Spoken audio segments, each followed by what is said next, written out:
Mundial de Saúde sobre violência, que diz assim, que violência é o uso intencional da força ou do poder, real ou em ameaça, contra si próprio, contra o outro, um grupo ou uma comunidade, e que resulte ou possa resultar em lesão, morte, dano psicológico, deficiência de desenvolvimento ou privação. Olha como é amplo o conceito e como que não fica tão distante, tão excessivo de nós, né? Com o caráter de exceção. O caráter específico da violência é o desejo de causar mal, humilhar e fazer o outro sofrer. Então, tem uma marca. A marca é o desejo deliberado da agressividade. A violência tem essa marca. Eu queria trazer um vídeo aqui, né, para a gente ver um pouquinho, não sei se vocês conhecem, chama Like. Pode.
gente. Então, né, a violência é tudo aquilo que vai destruir o poder pessoal e destruir e anular o outro.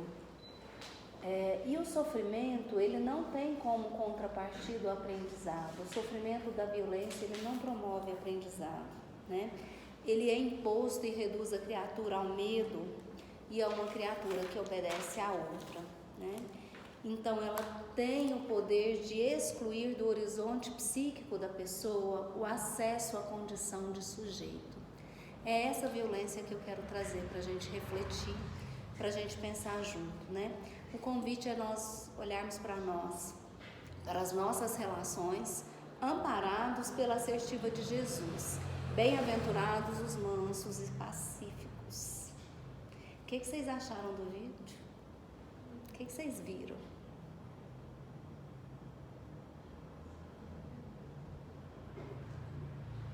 Gostaram? A violência de impor a criança fazer do jeito que o adulto quer, né? E cortar a criatividade. Isso é uma violência muito grande. Essa é uma violência, destitui o horizonte psíquico da criança, né? É uma violência que foi retratada. Vocês viram alguma outra mais ou alguma coisa que tenha chamado a atenção? É que tem coisa que tem atitude, pode dar cor ou tirar a cor da vida do outro, né? Sim. O automatismo que se vive, né, de repetir a mesma coisa sempre, como diz, esquecendo, às vezes até do belo, como mostra um pouco lá. Sim. Também é uma violência? Com certeza.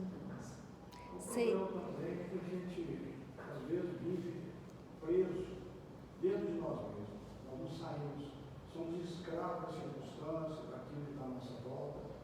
E a gente se esquece, todo mundo esquece das pessoas, esquece todo mundo. A gente vive só aquele mundo que a gente criou para a gente. É isso que eu senti aquele pai, né?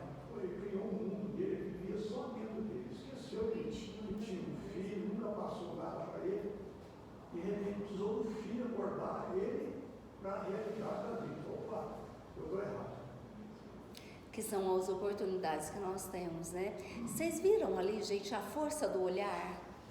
O olhar, como dizia a coisa ali, vocês prestaram atenção? A criança inicia com um olhar assim, ávido, né? Ela é feliz, de repente ela nem dá conta de carregar aquele tanto de compromisso, que é também essa questão consumista nossa, não só de comprar coisas materiais, mas de comprar também uma realidade como aquela que é a que vai trazer a felicidade, né?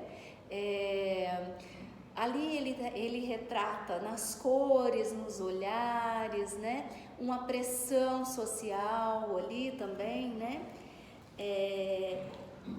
E aí, gente, que eu queria trazer para esse ponto de vista da gente conhecer nas nossas atividades diárias, o que a gente consegue aí, como que a gente tem conseguido se relacionar com aquilo que está próximo a gente, né? Tem uma música, né, que diz assim: seu olhar mata mais do que bala de carabina. Vocês conhecem essa música? Foi famosa na novela aí há muitos anos atrás, né? Os mais jovens não conhecem, né? Porque a violência do olhar e do não olhar, ela é que vai constituir os grandes crimes, né? Nesse porvir aí, né? Qual é a distância, como a gente tem referido os nossos olhares às pessoas que estão perto? Como a gente olha para elas aqui fisicamente e como a gente as interpreta? Isso também pode ser um ato de grande violência. Outro dia uma paciente me trouxe uma história que eu achei muito, muito curiosa. Ela estava no mercado e tinha uma mãe com uma criança, já é uma pessoa de mais de 60 anos, e ela disse que a criança tinha feito qualquer coisa errada e que ela tentava subir e a mãe não olhava, a mãe estava impassível, né? E ela chorava, ela gritava, ela tentava chamar a atenção da mãe e a mãe estava visivelmente com muita raiva, né? Então ela não volvia o olhar para aquela criança, até que aquela criança se desanimou.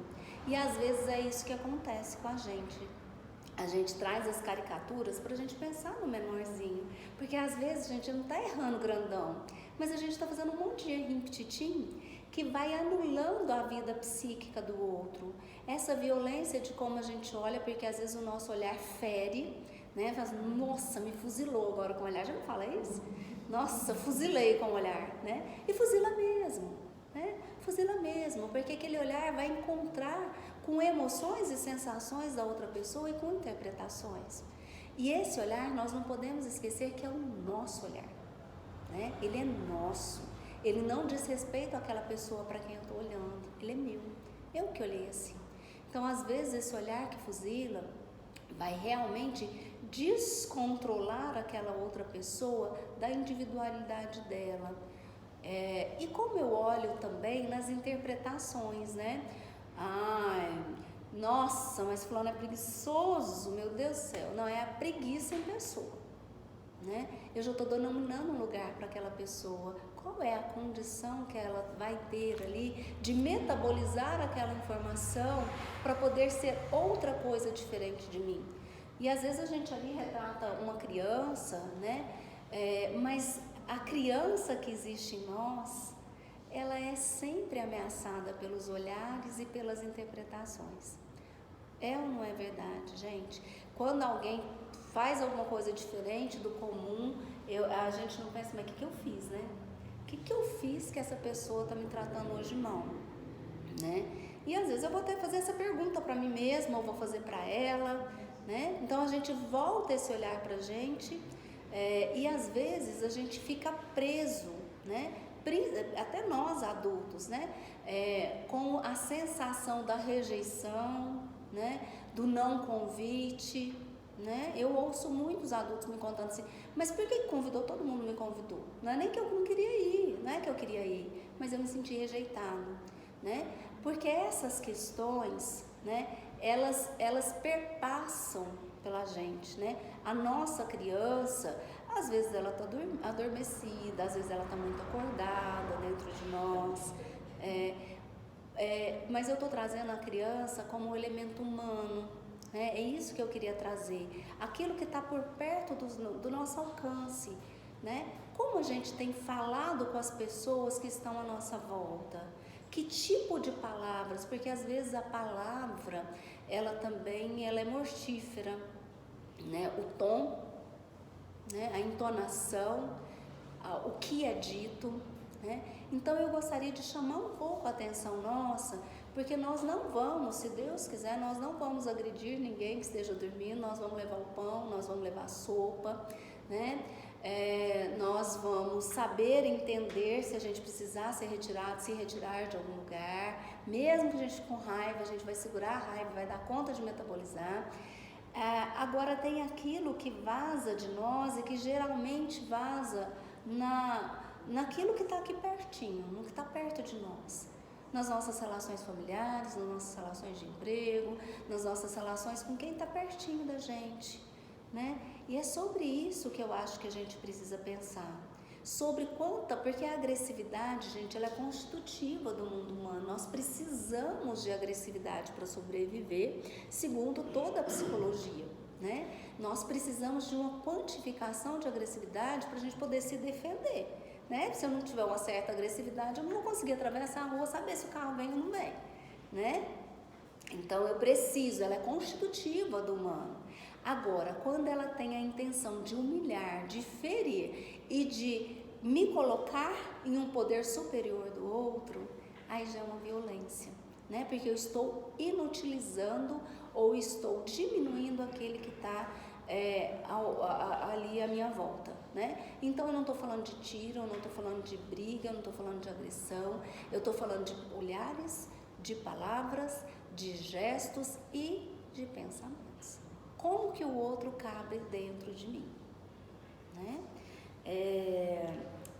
Então, gente, deixa eu ver aqui onde eu não vou me perder aqui. Então, assim, o convite de perguntar o quanto eu me irrito com as coisas e o quanto eu tento combater em mim esses comportamentos de aceitar ou de rejeitar o que é diferente de mim. Às vezes eu vou até trazer uma questão, gente, assim, se o outro não dá conta de fazer, não dá conta de pensar como eu penso, eu vou dizer que ele é bobo. Nossa, mas você é bobo? Você não sabe disso? Como que essa pessoa pensa assim? Pessoa boba, né? E isso não gera uma relação de poder para alguém que... Então eu estou me dizendo que eu sou superior a essa pessoa, né? Que eu estou num nível acima dela. Então eu poderia considerar isso como uma agressividade, né? Como eu vou me comportando nessas relações. E por que, gente, que eu estou trazendo isso para nós, para isso mais pertinho? Porque nós precisamos compreender isso, né?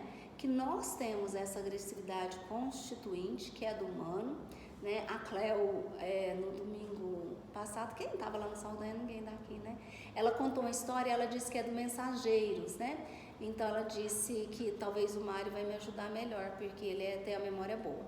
Então ela disse que eu acho que é no capítulo 20, que lá conta uma história da serpente. Vocês conhecem essa história da serpente? Hã? A serpente já morreu? Uhum. Você lembra, Silvânia? Parece que a serpente não precisa morder, só soprar. Então parece que, não sei se é Jesus, se um sábio passava pelo caminho onde a serpente atacava todas as pessoas que por ali passavam, né? E quando ele passou, ele perguntou à minha irmã, por que você faz isso, né? As pessoas têm o direito de ir, de vir, né? O que está acontecendo, né?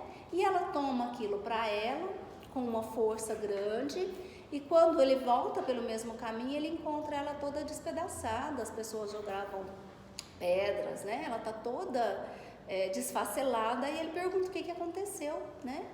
Então ela responde assim, estou falando de uma forma muito rústica, gente, essa história, né? Ela é uma história muito bonita, e ela conta para ele que desde que ele passou, ela tinha revisto as atitudes dela e que ela, a partir de então, as pessoas a atacavam, né? E ele diz para ela que não precisa agredir, né? Que não precisa, mas precisa mostrar os dentes ou mostrar o assovio, alguma coisa assim. Não é isso? Não é mais ou menos isso? Eu estou trazendo isso para falar dessa agressividade constitutiva, que é o que a gente precisa aí, até para o nosso corpo, para a defesa pessoal mesmo, né? E para a gente também fazer as reavaliações nossas, né? Como que eu ouço o que o outro fala de mim? Como que eu penso assim, se a pessoa vir me dizer assim, olha, você é muito irritante, né? Geralmente como que eu faço, né? Se a pessoa fala assim, você é mais que eu, você faz isso também. Não é assim que a gente fala? E aí a conversa vai para um nível onde não há aprendizado. Porque geralmente a gente faz as trocas ali de igual para igual. Porque se você me falar que eu sou ruim, eu vou falar que você é pior que eu. Por que eu vou falar que você é pior que eu? Porque eu não consigo ficar no lugar onde eu não tenha um poder, né, de me sentir suficientemente boa, né? Então essas acusações, elas vão ocorrendo, e às vezes elas vão ocorrendo de forma unilateral, porque às vezes algumas pessoas têm essa agressividade um pouco exacerbada, que vai aparecendo nas relações, e vão fazendo essa relação de poder sobre o outro, né? Porque eu mando, porque eu sei mais, porque não é isso que o pai fazia ali de alguma forma, né?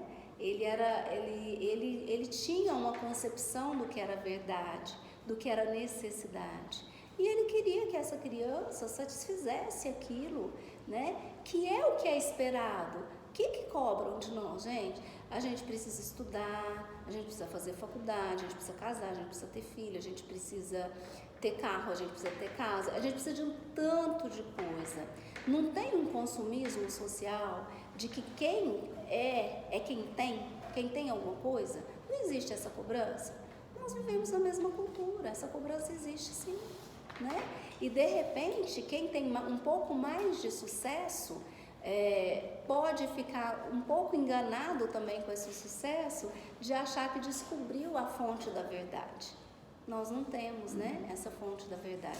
O que é bom para mim, o que é verdade para mim, pode não ser exatamente para o outro, né? Então essa aceitação,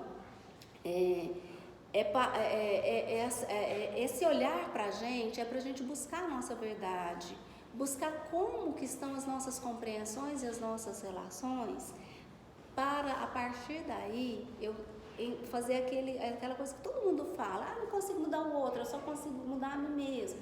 Todo mundo já está cansado de falar essa frase, mas talvez não de vivenciar, porque a gente ainda se vê muitas vezes, né, querendo mudar o outro, né, e não podendo ali, ou trazendo uma relação de forma muito impositiva, né. Então, gente, a propensão, é lógico que a gente sabe aqui que a propensão à violência, ela depende do nível espiritual, da evolução espiritual daquele que está ali. Hoje, se a gente for pensar nas ciências sociais, ela vai falar que a violência é um fruto do meio, né? Então, vai falar das questões econômicas, das questões culturais, das questões patológicas, né? Ligando a doenças, condições adoecidas, né? A gente percebe, né? Quando acontece um crime chocante, o que é comum? As pessoas irem avaliar quem era o agressor, elas vão puxar a ficha dele, né? E geralmente, gente, as condições violentas, elas também remontam em nós a nossa própria violência, né?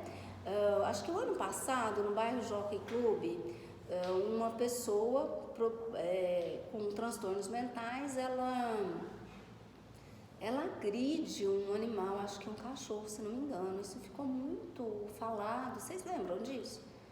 Foi muito cruel, uma situação muito cruel, a agressão a um animal, né? E as pessoas ficaram assim muito chocadas com aquilo. Mas o que era mais comum nas redes sociais eram as pessoas querendo fazer o mesmo com ela, né? Então aquilo me indigna, eu fico totalmente tomado, né? E achando que aquela pessoa é representante do mal, é da monstruosidade, e às vezes eu paro, eu não consigo olhar para que talvez eu vou tendo os mesmos desejos, né? Queria ver se fizesse isso com ela, né? O que ela ia fazer, né? Não é comum a gente ouvir isso, gente, né? Mas se fosse com ela, se alguém fizesse com ela, né? Ou ali nas redes sociais, o que foi muito comum foram as pessoas agredindo mesmo ela, né? Querendo fazer exatamente o mesmo com ela, né? Então evoca em nós as nossas primícias também, né? Aquilo que é primitivo em nós, né? Nós provavelmente, né? Agora eu não estou falando da agressividade constitucional, dessa que nos leva à vida, que nos faz defender o nosso território psíquico, emocional. Eu estou falando das condições de violência, né? Provavelmente, né, estamos aí sujeitos também a atos violentos, né? E talvez nem só esses da fala, né, feroz, do olhar mortífero, né, da língua, talvez até outros, nós não sabemos, né? Quando que nós vamos ser despertados naquilo que ainda não está evoluído e desenvolvido em nós. Por isso a importância desses pensamentos, da gente olhar, né, para nós, para entender qual é a violência que existe em nós, né? Qual é que acontece com a gente que tira a gente do rumo? Por que a gente grita? Por que as pessoas no trânsito às vezes se transformam, né? Às vezes a pessoa é tranquila, né? Mas aí chega no trânsito, ela briga, ela grita, ela buzina, né? Vocês já viram gente assim? Né? E às vezes a gente se assusta, né? Às vezes a gente se assusta porque você olha para aquela pessoa e você conhece ela num outro ambiente e de repente você vê ela no trânsito fazendo alguma coisa, talvez seja só aquele dia, né, gente? Mas a gente fala, gente, mas como assim? Olha a gente julgando também, né? Gente, mas como assim? Não esperava isso dessa pessoa, né? Então, e será que isso não acontece com a gente também? Né? Será que a gente está realmente ileso dessas coisas? Ou será que se a gente pudesse, a gente enforcava uma pessoa um dia, né? Então, acho que é isso que a gente precisa pensar. E pensar muito, o convite hoje seria para a gente pensar nesses olhares, na forma como a gente olha fisicamente e na forma como a gente olha para dentro da gente, como a gente interpreta as pessoas, principalmente aquelas que são diferentes da gente. Porque para a violência, gente, nós temos aí um sistema prisional. Será que ele funciona?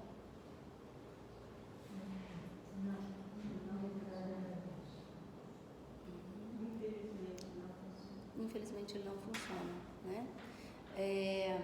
E o que precisa? Porque aí, se a gente for pensar nesse lado, talvez a Zaida pode até falar mais, né? Existem os defensores dos direitos humanos, existe uma facção que diz, não, gente, se vocês estão dando margem para o bandido, passando pano, né? E o que você pensa, Zaida? Assim, como que você pensa o tratamento da violência? Dessa grandona?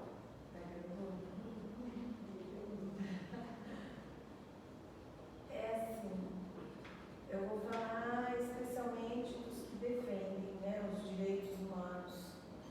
Os direitos humanos, os defensores, eles olham com esse olhar que você chegou a mencionar aí, como esses da rede social que estavam linchando, né, o sujeito. É isso, a pessoa cometeu um erro, um crime bárbaro muitas vezes, e aí a lei, a autoridade ou aquele que responde pela lei vai e comete um crime maior ainda. Entende? Não é, ninguém está dizendo que a pessoa é inocente, que ela não deve ser punida, etc. Mas, em nome da lei, não se pode cometer um crime maior ainda. Sim. Né? Como a tortura, como as agressões, como... Então, é isso. Só que nessa confusão que a gente está vivendo, que todo mundo tem o direito de opinar e vai para as redes e falam, as pessoas nem pensam, ninguém nem para pensar. Para agredir, né? E naquele caso primeiro que você contou, daquela criança aqui em Araguari, a própria sociedade, a vizinhança, cometeu um outro crime. Então, assim, é algo que a gente tem que parar para pensar, porque todos estamos sujeitos a cometer crimes.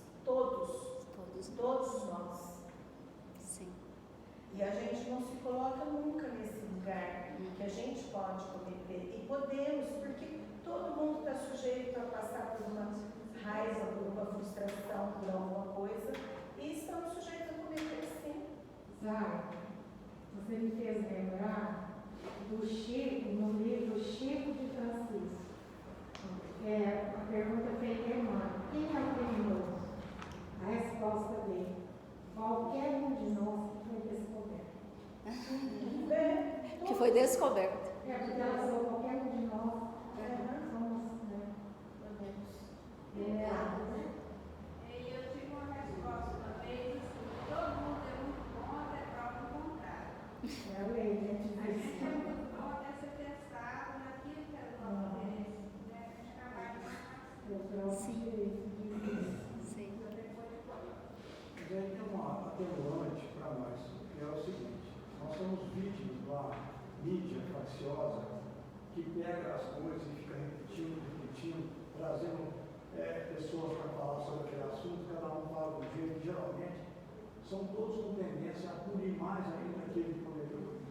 Então, na cabeça da gente vai formando esse espírito de vingança, de raiva, de ira, que vai aumentando. Se você pegar uma pessoa individualmente, que viu a coisa acontecer, ele pode ficar aborrecido com aquilo, chateado, às vezes até com vontade de dar uma cacetada de bandido. Mas ele não faz. Ele espera que a lei se cumpra, né? Normalmente. Mas quando junta muitos, aí... Sim, é o efeito da massa, né? O que a gente não faz individualmente, a gente faz em grupo. Mas é por isso mesmo, né, Mário, que a gente precisa olhar para essas questões nossas. Nós precisamos muito cuidar dessas questões nossas. E começar desse pequeno, de como eu olho, de como eu falo com as pessoas, de como eu me comporto, como que o meu corpo está ali diante, numa hora que eu estou com raiva, porque eu não sei vocês, eu fico com raiva, eu fico brava, né? E às vezes na hora da raiva a gente também diz coisas que ferem né? Que às vezes, né, em um momento, eu me lembrei que agora eu estava atendendo um casal e a mulher falou assim, sobre uma filha adulta até já, e a mulher falou assim, por que aquele dia você falou que eu era uma péssima mãe e eu nunca vou te perdoar? Ela falou aquilo com tanta força, mas com tanta força, com tanto ódio, que eu olhei para o senhor e ele despencou na cadeira, ele literalmente despencou, porque aquilo até para mim foi pesado, assim, energeticamente.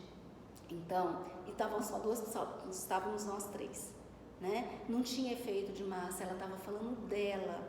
E não tem horas que a gente está com tanta raiva, gente, que a gente também diz essas coisas, ou diz coisas parecidas, né? E olha o cuidado para a gente não colocar aquela pessoa naquele lugar de agressiva, né?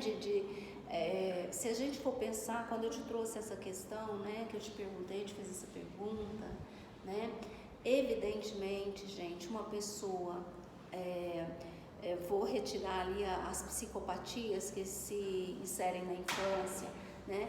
Uma pessoa adulta, né, que tem uma vida comum e que comete um crime bárbaro, geralmente, se a gente for olhar para as histórias dessas pessoas, são pessoas extremamente violentadas, né? E aí eu não estou falando da violência social e financeira, eu estou falando da violência dentro das relações. Dentro das relações. O abusador, geralmente, ele é um adoecido, né, que sofreu muitos abusos. É evidente que eu não estou aqui generalizando, até porque eu acho que é tudo muito singular, tudo muito individual, mas essa questão daquele que vai agredir, né, daquele que se torna um agressor aí, geralmente a gente vai encontrando falhas muito primárias. E nas relações, que começa de pequenininho, que começa com uma rejeição, né, com uma fala hostil das pessoas. Quantas pessoas, gente, vocês conhecem que falam, né? Eu conheço muitas que contam assim, ninguém nunca me olhou com carinho. Eu nunca recebi amor das pessoas. Eu não sei o que é isso. Eu ouço muito isso, eu não sei se vocês ouvem no atendimento fraterno. Eu nunca recebi. Eu não sei o que é receber um abraço, mas eu sei o que é receber uma repreensão. Eu sei o que é ser chamado de burro. Eu sei o que é ser xingado, né? E aí tem várias palavras, né? Eu acho que chamar alguém de burro é uma agressão tremenda. Não por causa do animal, porque segundo dizem, é um animal extremamente inteligente, né? Mas a força emocional que a gente põe, né? O lugar, né? A sim, forma como chama, a forma conotativa, né? Sim. Que se exprime, né, ali naquela fala, que você é um burro. Né? Que retira todo o potencial daquela pessoa, algo humilhante, né? E essa questão da humilhação, né, gente, essa é uma questão muito séria, também que a gente precisa tomar muito cuidado, né?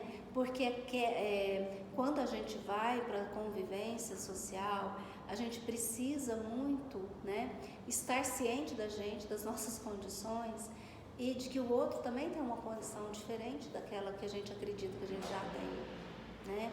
Então, às vezes, gente, a gente é muito prático e a gente não está querendo magoar, querendo machucar, mas às vezes a gente faz isso pela nossa praticidade. A gente vai falando as coisas, a gente vai tocando a carroça, né? E às vezes as pessoas estão muito sensibilizadas, né? A condição de interpretação às vezes fica muito prejudicada, muito adoecida, né? Nós temos controle sobre isso? Não. Nós temos controle sobre nós? Acho que não, mas nós temos manejo no autoconhecimento, né? Que é de eu prestar muita atenção de como eu vou olhando, de como eu vou conduzindo as coisas, de domar as minhas vontades, os meus impulsos, porque às vezes a gente fala, não, nem pensei, só fiz. Então, aquilo que não pode ser pensado, geralmente sai de uma forma muito ruim, né? Geralmente, né? Porque não pode ser pensado, então é instintual. Nós já não estamos mais nesse funcionamento animalesco, Nós precisamos sim pensar, né? E às vezes até pedir uma licencinha, agora eu não posso conversar com você, né? Agora eu estou muito nervosa, eu não posso falar com você, porque se eu for falar eu vou ferir, né? A gota d'água. A gota d'água? Né? Aquela gota que transporta o pão. Sim. Acumulando, naquele momento, às vezes a pessoa não queria aquilo que acontece. Fala que não devia. Isso acontece com todo mundo. Sim.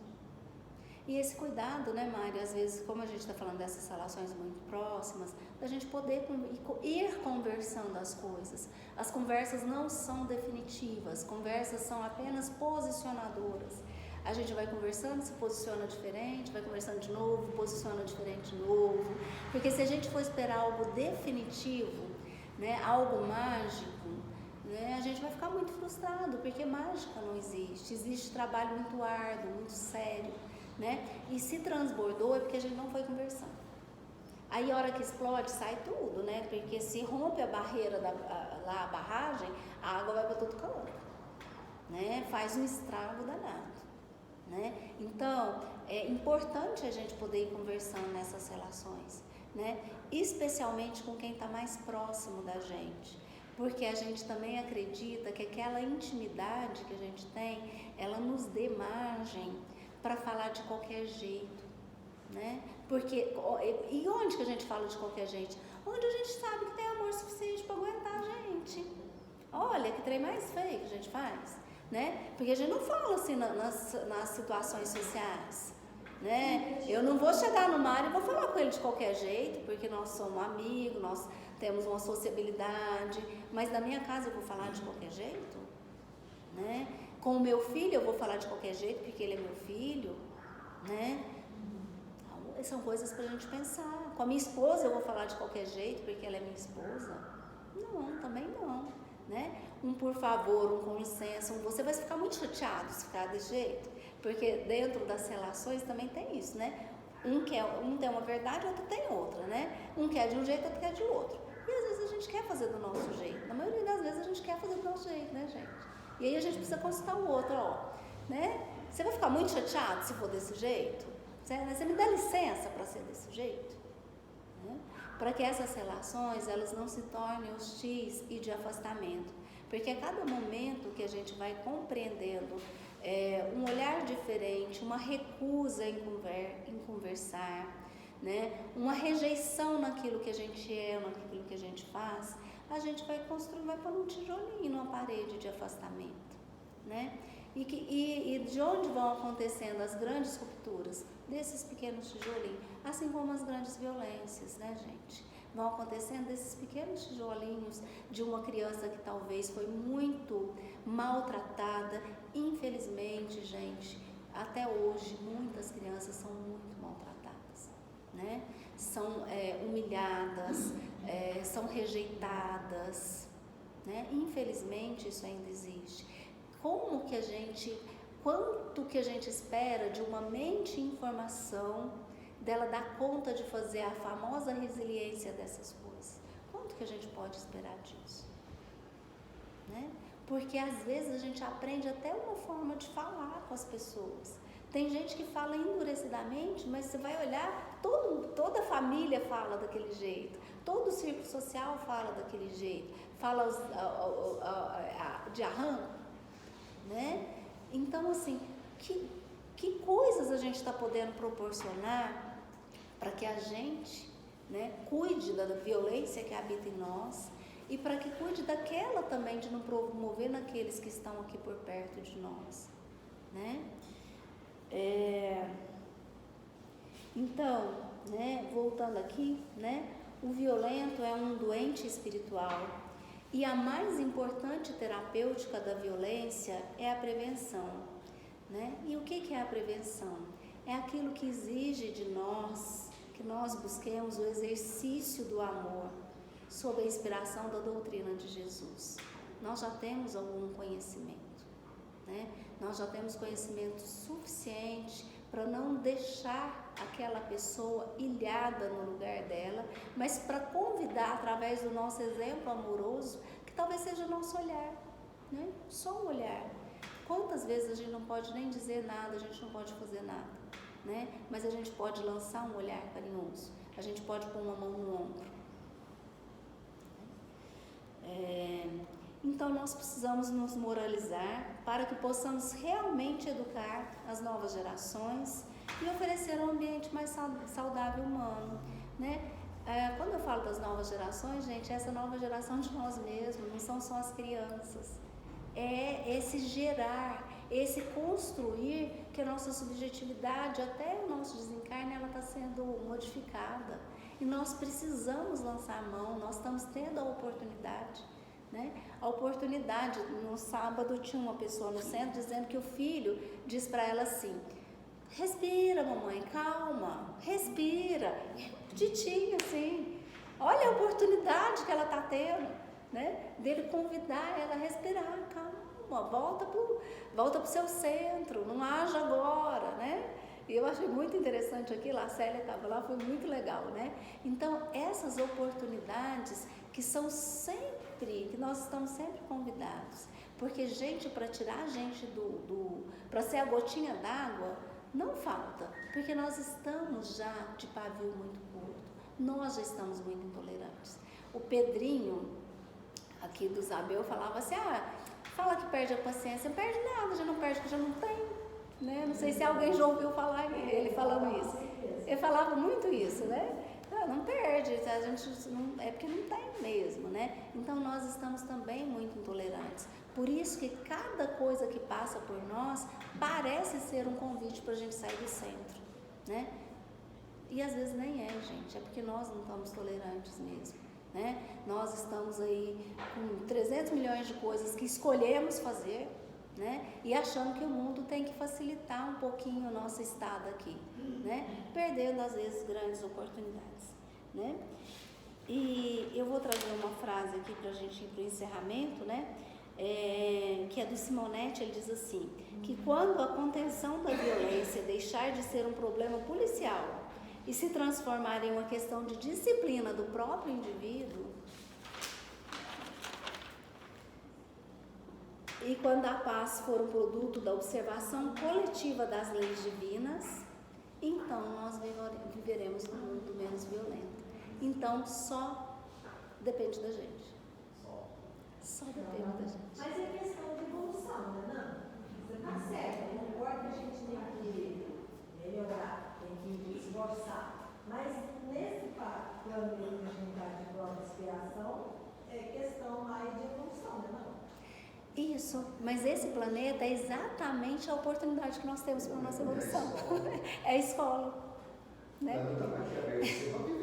Conforme ele está nos oferecendo. Como diz o Mário, isso não é atenuante. Bom, pelo menos eu penso assim. Porque você observa, é igual você fala das redes sociais, eu já estive observando isso. É 1% que não julga a pessoa que está aqui daquele jeito. Eu já observei muito, eu vejo isso, mas eu fico observando. 1% é muito pouco, 1 milhão de gente que é. Isso, e daí a nossa oportunidade de ser o exemplo, né? Que se 1 milhão de pessoas fazem, nós não vamos fazer, e nós vamos convidar aqueles que estão mais perto de nós a também não fazer, a pensar aquilo que Jesus falava lá, né? Quem não, atire a primeira pedra, quem não tem problemas aí, né? Como que a gente gostaria de ser tratado, né? Depois do exposto, eu cheguei à conclusão que eu estou com os 2 pés no inimigo. No quê? No inimigo, no chupão. Por que, Mário? Eu estava achando que ia melhorar, Melhorou, não. Não, mas melhorou sim, você já está na melhor versão. E rumo para melhora. O Winnicott fala que a gente tem uma tendência, que o nosso psiquismo tem uma tendência ao amadurecimento. Então isso é para sempre. Nós vamos nos amadurecer. Só da gente ouvir falar, querendo ou não, já traz alguma benefício. Só da gente ouvir, quanto mais da gente tentar. Só da gente ouvir, eu acho que a gente já traz benefício para nós. A gente está, como diz, permeando, né? Gente, devagarzinho, a gente está próximo de nós, a gente está debatendo sobre isso. Sim. Eu acho que é um benefício grande demais para nós. Pode descobrir que não está nem ouvindo falar disso, e está achando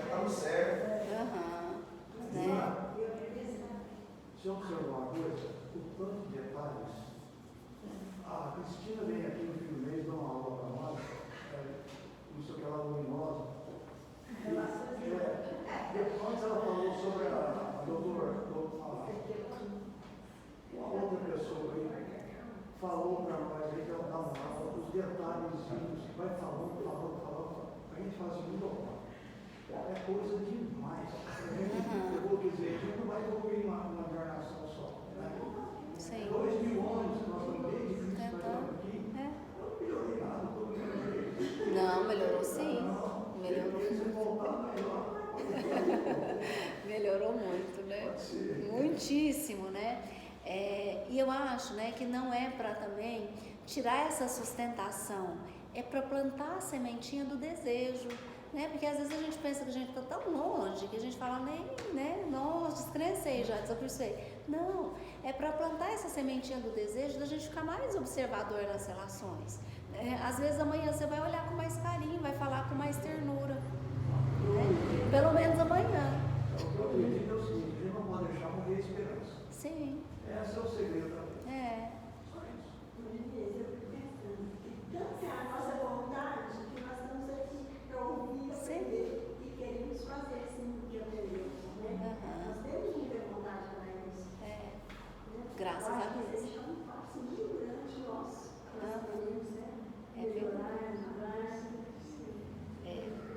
Então, gente, assim, para a gente encerrar mesmo, né? O homem renovado espiritualmente deverá investir contra a chaga da violência, através de ação reestruturante da sociedade, buscando suprimir a injustiça social, lutando contra situações que fomentam miséria, combatendo o egoísmo e a indiferença presente no coração de cada um. Então, eu acho que se a gente começa a olhar para a gente nessa tentativa de combater o egoísmo e a indiferença, nós já estamos começando a trilhar um caminho, né? Que ainda está presente na gente. Então, acho que o convite era esse, da gente pensar na gente, né? Não pensar nessa coisa muito grande, muito de fora, muito marginalizada, mas nessa coisa mais próxima, que é onde a gente pode ter manejo, né? Muito obrigada pela atenção de vocês, né? Se alguém quiser falar alguma coisa ou tiver alguma pensar diferente. Qualquer consequência